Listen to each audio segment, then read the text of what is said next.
If you are a guest here, again, welcome to you. My name is Tyler. I'm one of the pastors here at Northlands, and you are catching us at a great time. Last week, we just kicked off a brand new series that we're calling The Recipe for Happiness. And what I want to look at is I want to ask the question, what does it mean to find contentment in life? What does it mean to find satisfaction? And today, we're gonna take it into another perspective, rather. Last week, if I could recap just a little bit, we looked at this phenomenal passage of Scripture in Philippians chapter 4, and we're going to jump into that text again and pull some more truths from it. But Paul said something that was fascinating to me. He said, I have found a recipe for happiness.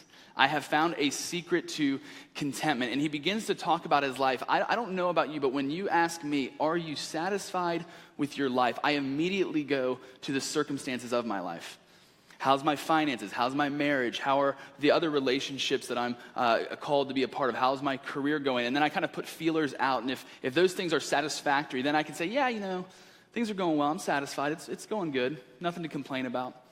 And yet Paul doesn't say this at all. In fact, Paul's saying the satisfaction that he is referring to. He says, I have found to be happy whether I am filled or hungry, whether my hands are full and I have much, or if I am in lack. I have found a way to be happy regardless of the circumstances of my life. And we looked at the fact that there is a satisfaction to be found that Paul is talking about, a satisfaction that is not depending on or dictated by the circumstances of our lives. And so we explored that idea and what it looked at. And we looked at two men's lives. We looked at the life of King Solomon, and we looked at the life of King David. And both men pursued contentment. Both men wanted to know what it was to be satisfied in the soul. Both recognized, just as all of us do, that there are things that we pursue in life that we tell ourselves will make us happy. And to have ambition, it is not a bad thing at all. To desire, to want, these are the ways that God has made us to be, that we have souls, and those souls desire to be filled because they were designed for eternity. And so they will constantly look for fulfillment. The question is, are the things that you are pursuing in life, are they temporary things that won't actually satisfy the soul, or are they things made up of eternity? And so both men, King David and King Solomon, pursued contentment with all that they had, except King Solomon pursued everything possible in the world in hopes to find contentment. He had an incredible conquest of a life. And yet he says, all the pursuits, all the pleasures that I experienced, it was a vanity. It was a chasing after the wind. It was grasping at air. And so we looked at this truth that if you pursue the things of the world, they're not evil, they're not bad. It is good for you to want to raise a promotion, a nicer car, a bigger house. But if those are your primary affections, if your satisfaction rests on those things, when those things leave you, they will rob you of happiness. And they will leave you. They will fail. And that was not the truth of David. When we looked at the life of David, David, in pursuit of contentment, pursued one thing. He pursued God, and we found that God is the only thing on earth and in all the universe that can prove to be constant and unshakable. He proves to be never changing, and so he can be trusted. And we're going to talk a lot about that today, about how we can't be trusted, but God can. We can be shaken, but God can't. And so when you rest your satisfaction in your happiness, when you attach your satisfaction to what is constant and true and unshakable, your happiness is constant and true and unshakable. Jesus talks about this in Matthew chapter 7, verse 24 and 27. He says, hey, how are you going to build your life? Build your life on sand or on a solid rock. Here's what both will have in common. These storms of life will come. And when they come, will your life be washed away like sinking sand, or will it rest on Jesus Christ and his righteousness? This is what we looked at in week 1. So this morning, I'm excited and passionate about this message today. Out of the 3 so far, this is deemed to be my favorite. I want to preach a message today called Masterpieces. And I want to look at having contentment in who we are. I want to look at being happy with who you are, who God made you to be with your life. I don't know about you, but when we talk about this satisfaction that Paul refers to about our circumstances, when I think about who I am, I'm constantly asking questions. We live in a world where it is so easy to want to step into somebody else's life, don't we? Like with Instagram alone, it is so easy to scroll through and just be like, man, I wish I could eat at that restaurant. I wish I could drive that car. I wish my family looked that happy. I wish my kids were always clean like this. Because nobody ever puts dirty clothes and a snotty runny nose. They never put that on Instagram. They're just like, the kids are always just like, hi, mother. Like, no kid stays like this. As soon as this happens, they're ripping off their clothes. Not that I speak of experience or anything like that. But we constantly want to compare our lives to one another, or we want to compare our lives to how the world would tell us we ought to live. Constantly being told, this is what it means to be a man. This is what it means to be a woman. This is what it means to have a happy marriage. This is what it means to be financially successful and to find happiness in your finances. Constantly being told, and it's so easy to want to step into that temptation and compare our lives. We have been given an incredible life, that our lives, we are masterpieces made in the image of God. And that's what we're going to talk about today. But in that, there is a way to have contentment in who you are today. Not a better version of yourself that we're waiting on. That once the better version of you comes along, then you can be happy. I don't believe that's how God designed us or created. I know that's not how God designed us or created us to be. So in comparing, what are we doing but trying to add to our lives something that we feel we're missing? And then we see inadequacy set in. We look in the mirror and we're not happy with the person that we're becoming. We use language like, I just thought I would be farther along by now. We look in the mirror, we say there's things that I want to change about myself, whether it's my appearance or the state that I'm currently living in, the season of my life. There's things that we would want to take away from our lives. And what I have to do in this first part is I have to break down just a simple truth that I don't want to come across as mean or offensive at all. I just have to tell you this because I love you. And it goes for me too. But you are not the point. Everybody calm down. You're not the boss. And you're not in charge. And you don't get to define your life. You don't get to say what I want to add or what I want to subtract from my life. Now, there is an incredible comfort in that truth that I want us to see. But before I do, I have to we have to see that is somewhat of the case for our lives. I want to ask the question, I want to answer the question rather of what are we doing when we're searching? Like when we're trying to compare our lives, what is it that we're actually trying to do? When we want to subtract something or add something from our life, what is it that we're searching for? Why do we compare our lives to others? Or why do we try and follow the standards that the culture would put on us? Why are we discontent with where we are today? Or why are we looking to change ourselves? And I want to look at Philippians chapter 4 again. We're going to jump back into that text because Paul says something fascinating about the text. But in order to read that text, I have to the text that I want to show you, the verse that I want to point out is Philippians 4:13. And I cannot think of a more out of context verse that we use it for. I mean, we use this all in the wrong ways. And so I have to point that out and for us to recognize it, but we'll get there. Paul says this, and last week we talked about the fact that Paul said, I have a satisfaction that is not dictated upon or it's not determined by the circumstances of my life. My satisfaction is not resting on those things. And Paul also makes a point in Philippians when it comes to his self, how he finds satisfaction in his self. He says this, his self is not defined or wrapped up in all the external circumstances that are in his life. And we'll dig into this a little bit more, but what I want us to discover today is that who we are, who you are at your core being, it is not connected to the roles that you have, the things that you possess, or what you accomplish in life.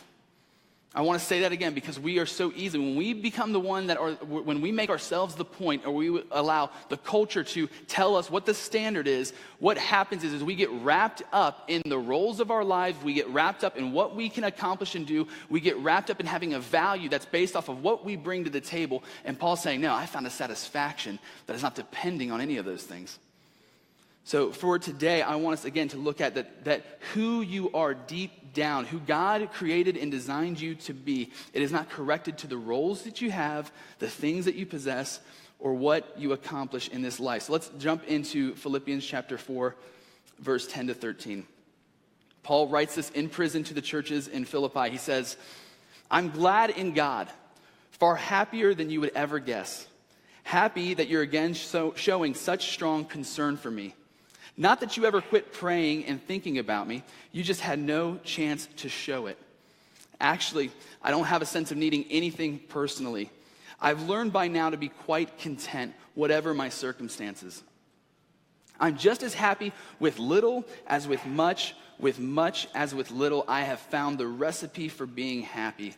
whether full or hungry, hands full or hands empty. And here's the verse that I want us to zoom in on, and there's a reason that I'm reading it out of the Message translation. It says this: whatever I have, wherever I am, I can make it through anything in the one who makes me who I am. The reason I like the Message translation, the reason I read this, is not because I wanted to call the title of the series The Recipe for Happiness, and so I needed to use this, because if you're reading from the ESV or NIV, you're probably reading something to the fact that Paul's saying, not the recipe for happiness, but I found the secret to contentment.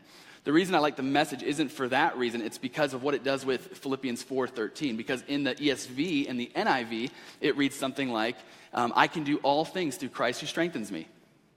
Right? I can do all things through Christ who strengthens me. That's the verse that you put on a coffee mug. And you read that in the morning. You're like, it's going to be a rough day today. But you know what? Philippians 4:13, I can do all things through Christ who strengthens me. In your office, you got like a poster. You never rock climb, but you got a poster of a guy rock climbing. It's got like a chiseled back, like hanging from it like this. And you're like, Philippians 4:13, I can do all things through Christ who strengthens me. Now, what happens there when we're reading that verse? Where's the emphasis on the verse? You. You've just made yourself the point of a verse that's not about you. I can do all things through Christ who gives me strength. But we need to do work here. And the reason I like the Message translation is because the way that Paul writes it here, or rather the way the Message reads, is that what Paul says in verses 11 and 12 is brought into context of 13. So what he's saying is, if you read it from your translation of, I can do all things through Christ who gives me strength, what he's saying is whether I am poor or whether I am rich, whether I am full or whether I am hungry, whatever the spectrum of my life, I can do all things. I can endure through all things because of the one who makes me who I am, because of Christ who strengthens me. And so it's so important that we understand the context of what Paul is saying here, because it speaks so much into our identity. What Paul is saying is the emphasis is not on you or on me. The emphasis is whatever I have, wherever I am, I can make it through anything. Why? Because here's the emphasis: in the one, the point, who makes me who I am. Who makes me who I am. I don't get to decide who I am, because I'm not the one who made me. You don't get to decide who you are, because you're not the one that made you. I can do all things in the one who makes me who I am. Now, I want to talk about why that is such incredible news, but it's not going to be on a coffee cup anywhere. It's not. Philippians chapter 4, verse 13. I'm not the point. You're not going to see that on the mug. Philippians 4:13. I'm not the boss today. Philippians 4:13. It's his life. He can do what he wants with me. That's not going to be seen. Why do we rub ourselves the wrong way when we consider making him the point and not us? Something in us says, no, but I want to be the master of my fate, the commander of my destiny. And yet you're not. And why is that good news? Something in us says it, and we don't outright say it, but the way that we choose the decisions in our lives, and I promise this is going to be you're going to love being a masterpiece of God. I know this sounds maybe dark and mean. I'm not trying to do that at all. But something in us, when it comes to the way that we act and live our lives, we do things sometimes that's just a statement to say, I think I'm smarter than God. When it comes to my life, I feel like I can run my life the way that I see fit, and I think I could do a pretty good job of it.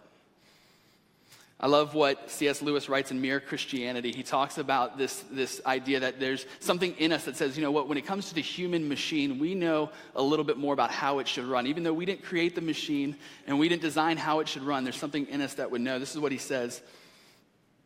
There's a story of a schoolboy who was asked what he thought God was like. He replied that as far as he could make out, God was the sort of person who was always snooping around to see if anyone is enjoying himself and then trying to stop it. I'm afraid this is the sort of idea that the word morality raises in good many people's minds. Something that interferes, something that stops you from having a good time. In reality, moral rules are directions for running the human machine. Every moral rule is there to prevent a breakdown or a strain or a friction in the running of that machine. That is why these rules at first seem to be constantly interfering with our natural inclinations. When you are being taught how to use any machine, the instructor keeps on saying, no, don't do it like that, because of course there are all sorts of things that look all right and seem to you the natural way of treating the machine, but do not really work. There is a way that seems right to a man, but its end is the way to death. Proverbs 14, 12. Now, here's where I want to ask the question, why do we compare ourselves? Why are we caught up in this cycle? Because if you think about it, when's the last time that you spent like 45 to an hour and a half time on Instagram just looking at how people's lives are better than you and walked away being like, man, I'm glad I did that. That was awesome. Honey, Jason's got a new car. I hate myself. Like when's the last time that you walked away from comparing your life and being like, man, I'm so glad I do that. And yet we do it constantly, all the time. Because something in us says, I would rather put myself through that cycle and keep control than to give up the cycle and to experience happiness, joy, contentment, and freedom in my current life and state of being. So hear this, because this is so important. We've put ourselves through that cycle not because it makes us happy. This is the recipe for happiness. That cycle doesn't make you happy. Pursuing those things, trying to get those things because you think you know how to make your life better, it's not going to make you happy. It gives you control, but you don't have happiness and you're certainly not free. You're exhausted. So today I want to talk about the fact that you can have control or you can have freedom, but you can't have both. You can have control over your life or you can have freedom that God would bring to you because he knows how the machine ought to run, but you are not able to have both. Selah. No, I'm sorry. It sounds mean. I'm not trying to be mean. I just want to bring us to a point. I have to tease this out even a little bit more because I want to drive home the point that, again, culture cannot set the standard for you. And you cannot set the standard for you. You do not get to define your life because I promise you, you do not want to define your life. And you don't want culture to either. Here's the problem with culture. I'll pick on these two things. Here's why you don't want culture to be the thing that sets your standard. This is why you don't want culture to tell you how you should live your life or who you should be. Because culture is ever changing. Culture wants to tell you this is what it means to be a man, this is what it means to be a woman, this is what it means to be a good husband, this is what it means to be a good wife. Now, culture in the 1920s of what it meant to be a good man and a good husband and what it meant to be a wife and a woman, very different to today. What's changed?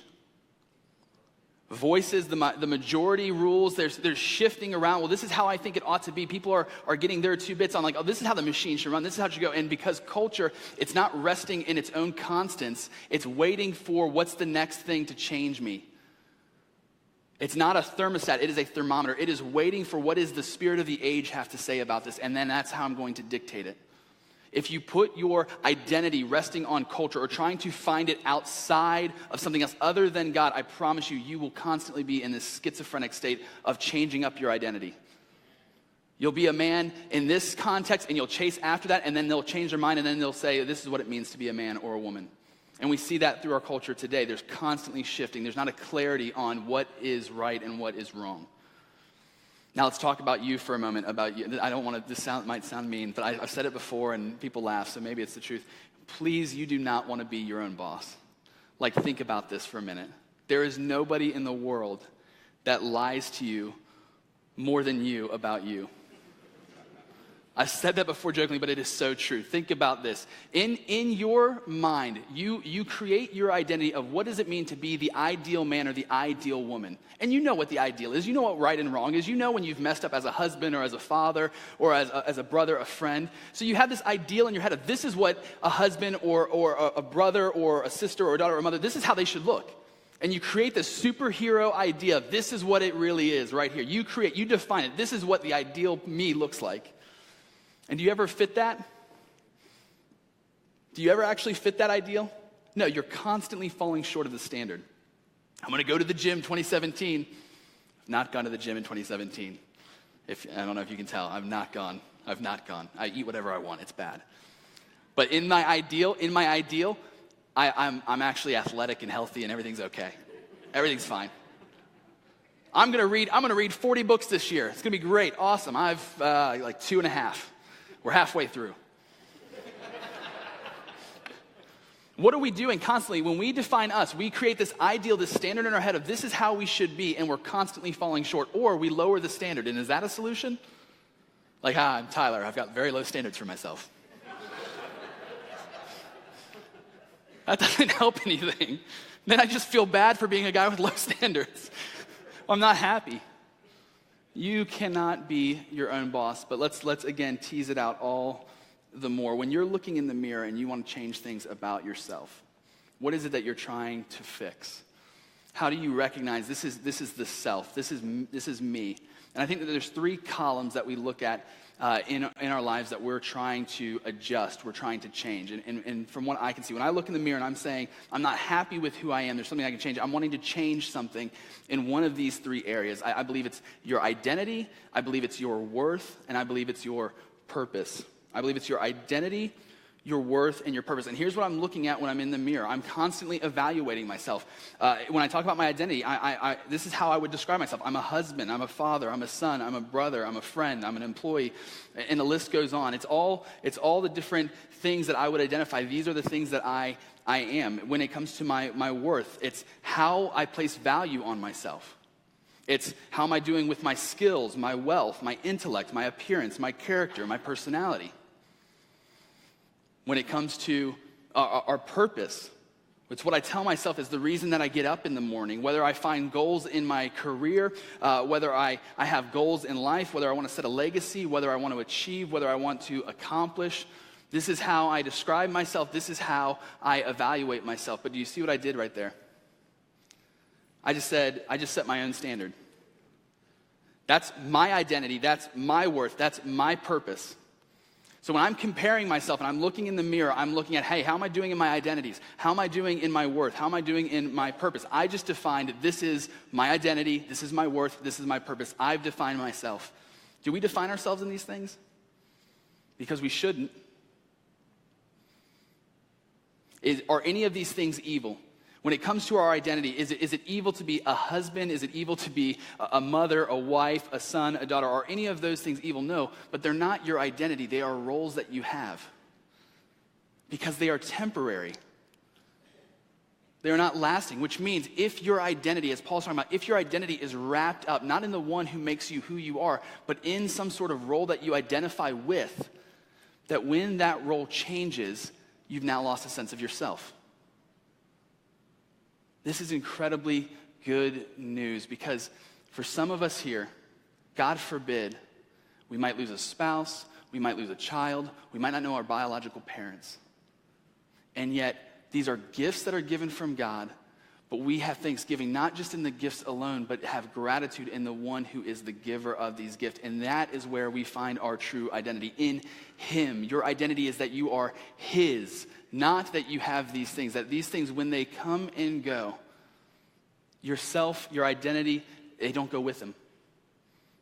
This is good news that we have these roles, we celebrate these roles, they are beautiful things. But if you are here and you never become a wife or a husband or a father or a mother, perhaps you never meet your biological parents, and yet still you are not defined by those things.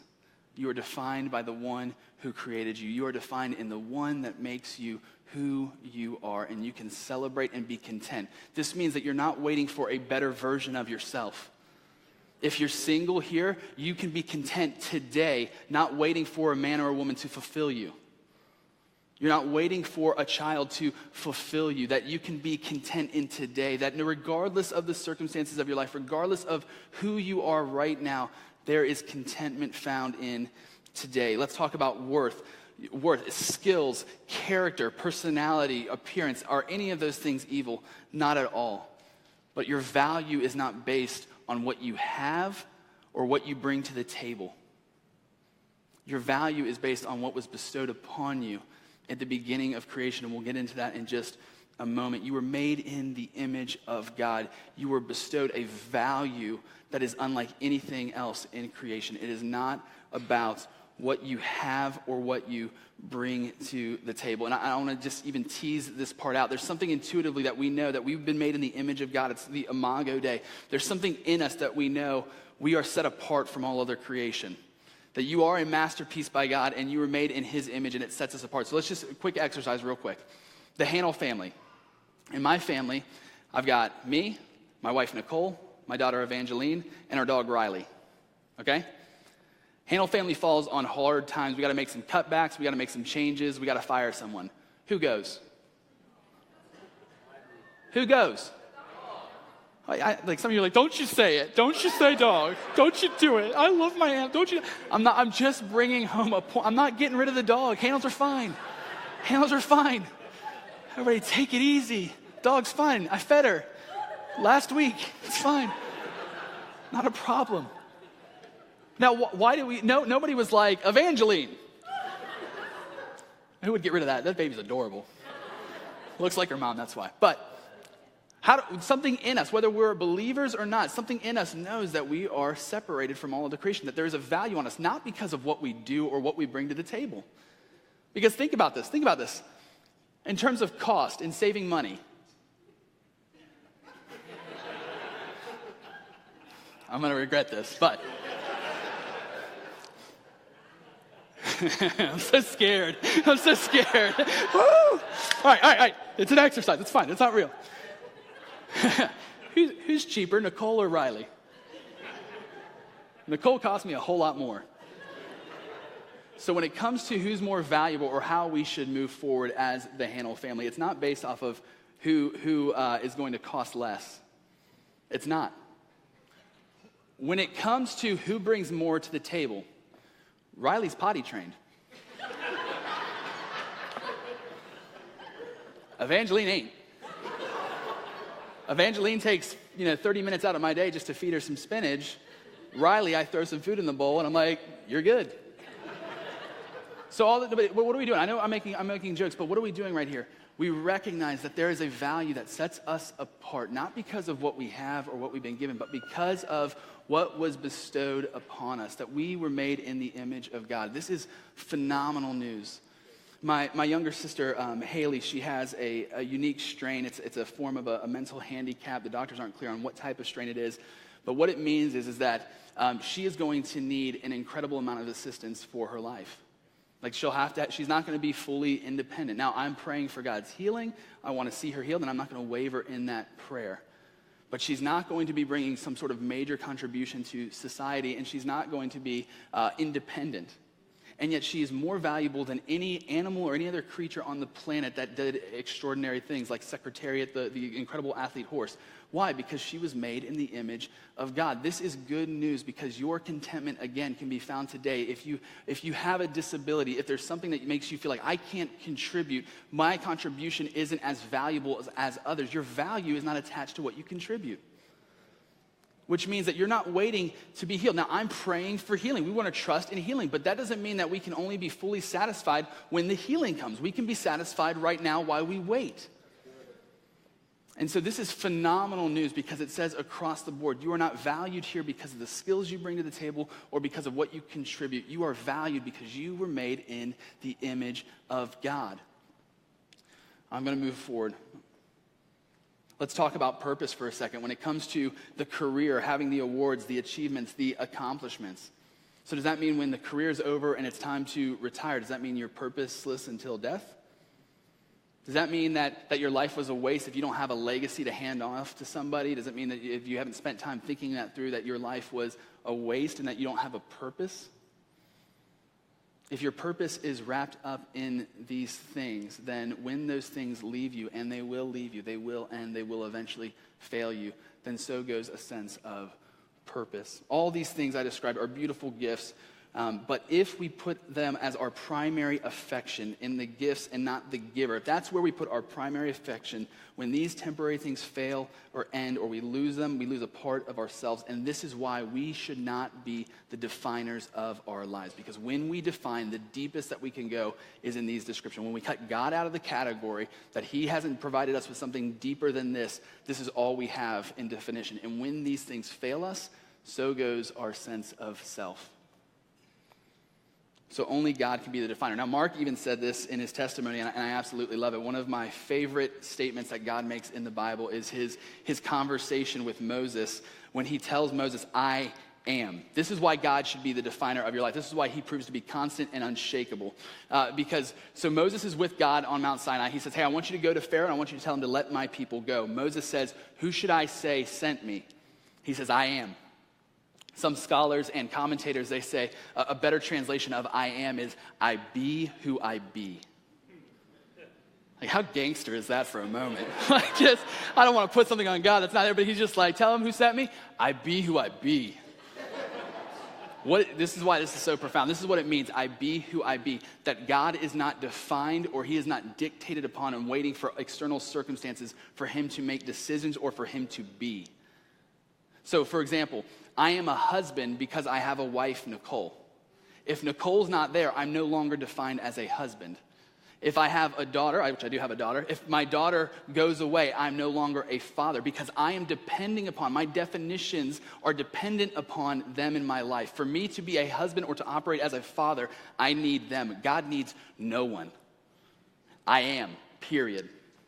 I be who I be. I'm not waiting for something to define me. I'm not waiting for something to change so I can operate in a certain way. I just be who I be. When we talk about culture and ourselves, when it comes to defining, we are constantly changing because we are affected by the external things of our life. And so we cannot be dependent upon because we are constantly shifting. If you are the definer and if culture is the definer, it is like a sinking sand. But if your hope is in God, if it rests on God and who he defines you to be, you can count on it. Why? Because he be who he be. He is not changing. Amen. That needs to be a bumper sticker. I'm just saying. That you put that on a coffee mug. How about that? Let's put that in the morning. He be who he be. So let's talk a second. So that's why I just showed was why God should be the definer of our lives. But now let's talk about how he would define us. And so I've already alluded to it, but in Genesis chapter 1, verse 27, I'll go ahead and read it because it's just a verse. You can turn to Genesis chapter 3 if you'd like, because we're going to read a big passage there. It says this: So God created man in his own image. In the image of God, he created him. Male and female, he created them. You were made in the image of God. This is where your value, this is where your identity, this is where your purpose rests. Pause for a moment and consider this. God's creating the entire universe. Stars, moon, sun, everything. At some point in time, he pauses and he had you in mind. The God of the universe paused in his creation to create you. And he created mankind in his image, but then he says, I knew the plans that I had for you long before foundations were laid. I intentionally made you. I purposed you for something. I gave you your value and worth because when I thought about what value should I bestow, I thought, what about me? Model them after me. And so when it comes to who you are and your identity, your value, your purpose, you were modeled after God Almighty. That is a profound and beautiful truth. Let's do a little bit of work of how that got fractured in the fall of man when sin entered the world through man. We'll read Genesis chapter 3, verses 1 to 7, and I'll speed along. It says this: Now the serpent was more crafty than any other beast of the field that the Lord God had made. He said to the woman, Did God actually say, You shall not eat of any tree in the garden? And the woman said to the serpent, We may eat of the fruit of the trees in the garden, but God said, You shall not eat of the fruit of the tree that is in the midst of the garden, neither shall you touch it, lest you die. And then hear this: But the serpent said to the woman, You will not surely die, for God knows that when you eat of it, your eyes will be opened, and you will be like God, knowing good from evil. You were made in the image of God. You were like God. The fall right here happened because we began to entertain someone else's standard and definition. So the serpent comes in and he begins to question, did God really say? Is that how he defined it? Surely you're not going to die. Do it your way. That works. When we let somebody else set the standard, this is what happens. So when the woman saw that the tree was good for food and that it was a delight to the eyes and that the tree was to be desired to make one wise, she took of its fruit and ate. And then she also gave some to her husband who was with her, and he ate. Then the eyes of both of them were open, and they knew that they were naked. And then listen to this last line. And they sewed fig leaves together and made themselves loincloths. They put things on themselves. They put masks over their lives, fronts over their life, because they now knew that they had an ideal and a standard that was set not by God, but by the enemy, by the spirit of the age. They took something in from outside that was not God's. And so when they did not live up to that ideal or to that standard, what do? They do what we do. We put up the front, we put up the mask, we hide our shame and guilt. We try and cover ourselves up because we're saying, I know what the ideal is, I know what the standard should be, and when I fall short of it, I still have to pretend like that's where I'm at. We're constantly putting up fronts, acting like it's okay. Don't act like you don't know what I'm talking about. When you take a picture and you make sure that baby's hair is just right and you snap it on Instagram, you're putting up a front. My baby's hair is always on point. Not that my wife and I don't do that. We don't do that. I'm just saying I've heard people do it. But what are we doing but putting up a front of, hey, this is the ideal and this is what we want to accomplish. This is the mask that we want to wear. This is who we want to be known as. And when we try and make ourselves the one of how we should be known, or we let culture tell us how we should be known and not God, this is what we are left with. We put up fronts and we put up masks to hide the shame and guilt of falling short of those standards. So let's talk, and I'll close with this because I want us to land with this. You are a masterpiece. You were created by God, and this is how he designed you to operate. 2 Corinthians chapter 3, verse 16 to 18. This is because of Christ, God brought us back to what we lost in the garden. Listen to this. But when one turns to the Lord, the veil is removed. Now the Lord is spirit, and the spirit of the Lord, and where the spirit of the Lord is, there is freedom. When you turn to the Lord, when you give up control, when you surrender yourself to what he calls you to and what he calls you to be, the veil, the mask, the shame that was hidden away, now the veil is dropped and you are now unashamed because you have submitted yourself not to your own controls or to your own definitions, but to what God calls you. And we all, with unveiled faces, beholding the glory of the Lord, hear this, we are being transformed into the same image, the image of God, from one degree of glory to another, for this comes from the Lord who is the Spirit. We have an opportunity here continually in our days that I am going to allow God to be the definition for my life. And when you do, it is like a turning and dropping the masks and the fronts that you put up on your life. But you're able to stand in dignity and in his glory because you're standing not in a definition of your own identity, but in the identity that he calls you to. You are his. Let's talk about our worth. Let's talk about God, the worth that God's given you. He gave you the value of being made in his image. This was bestowed upon you, and it cannot be taken away. But listen to this. When we sinned, when we gave up that identity to pursue another or to try and define our own identity, God bought us back with the most valuable thing that he possibly could. So he says, because you're worth it. Amen. 1 Peter chapter 1, verse 18 and 19. Knowing that you were ransomed from the futile ways inherited from your forefathers, and not with perishable things such as silver and gold, but with the precious blood of Christ, like that of a lamb without blemish or spot, the perfect payment for you. It is a statement from heaven that what God sees in you, the value that you have over your life, is not that you were just made in the image of God and he brought you back to that space, but he brought you back to that space because you were ransomed, not with temporary things that we would say are valuable, but with the most valuable thing that God possessed, his own blood. Let's talk about purpose. And I'll close here. Ephesians chapter 2, verse 18 to 10. God saved you by his grace when you believed. You can't take credit for this. It is a gift from God. Salvation is not a reward for the good things that we have done, what you bring to the table. So none of us can boast about it, for we are God's masterpiece. He has created us anew in Christ Jesus so we can do the good things that he planned for us long ago. What is your purpose in life? It is to be used by God. And we're going to talk about that next week a lot. But that he set up, he intentionally made you, and he put purpose deep in you. And when you surrender your life to God, it is saying, I'm also surrendering to the purposes that you have. And his purposes are far more deeper than anything that you could purpose for yourself. They cannot be robbed and they cannot be taken away from you. But I want us to be clear again because we're not the point. It's not just that God made us his masterpiece and we're like, we're awesome. That's not the point. The point is this, that you're no longer held to defining yourself in your identity, your worth, and your purpose by the things that we would identify with. Rather, that you are a masterpiece of God, not because you're awesome in these areas, but because God will glorify himself and show his might through your weaknesses and the messiness of your life.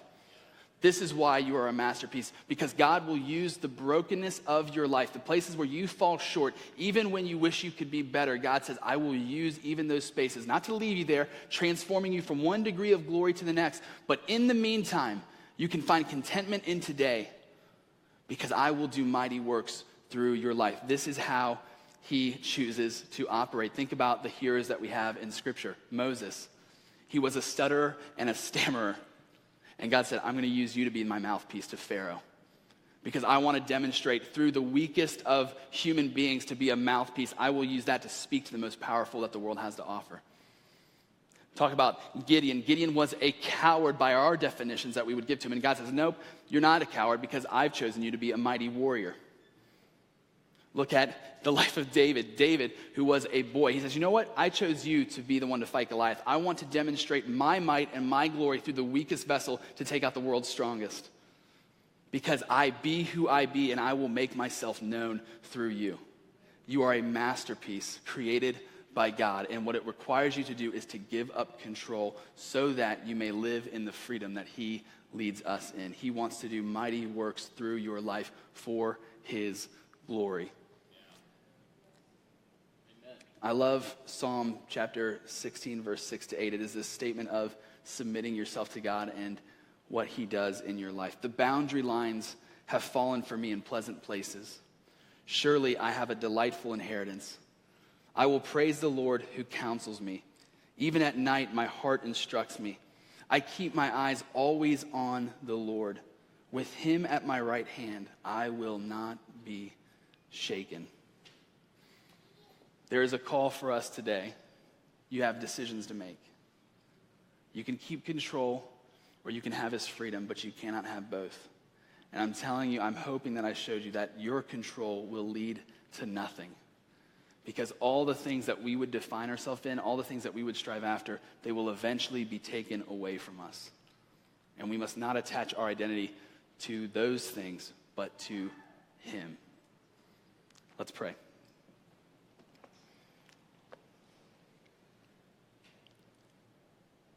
Dear Lord, I just pray that you would begin to break chains off of people's life. You spoke it in worship and in even the testimony that we heard the day before the message was delivered, that you are a God who wants to demonstrate love to us. We are an object of your affection, that you would pour out your life for us because you see value and worth. But Lord, would you help us to understand what it means to find our identity in you, that our true identity isn't in roles, but it is knowing that we are yours and we cannot be taken from you. We cannot be removed from that. Lord, I pray for those who are feeling like their value is wrapped up in what they've accomplished in their life, that they've lived a life where they feel like, I don't know that I've done anything with my life. I felt like I was going to be farther along by now.